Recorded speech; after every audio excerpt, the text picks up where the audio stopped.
ഇന്ന് കഴിഞ്ഞ +2 history Christmas exam answer കീയാണ് ചെയ്യുന്നത്. പരീക്ഷ എങ്ങനെ ഉണ്ടായിരുന്നു എന്ന് കമൻറ്റ് ചെയ്യുക. ഒന്നാമത്തെ ചോദ്യം, എ കോളത്തിന് അനുയോജ്യമായവ ബി കോളത്തിൽ നിന്നും കണ്ടെത്തി എഴുതുക. എ കോളത്തിലുള്ളത് ഗോപാലകൃഷ്ണ ഗോഖലെ, നിസ്സഹകരണ പ്രസ്ഥാനം, പൂർണ്ണ സ്വരാജ്, ജയപ്രകാശ് നാരായൺ.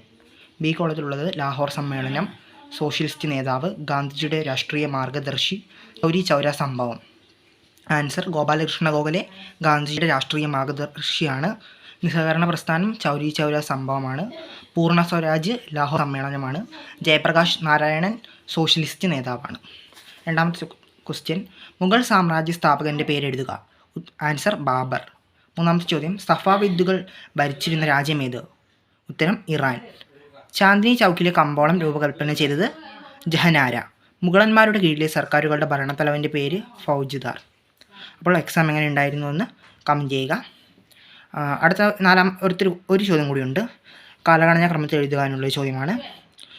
ഫസ്റ്റ് വരുന്നത് ശാശ്വത ഭൂനികുതി വ്യവസ്ഥയുടെ നടപ്പാക്കൽ, രണ്ടാമത് വരുന്നത് 5ാം റിപ്പോർട്ട്, മൂന്നാമത് വരുന്നത് സന്താൾ കലാപം, നാലാമത് വരുന്നത് അമേരിക്കൻ ആഭ്യന്തര യുദ്ധം.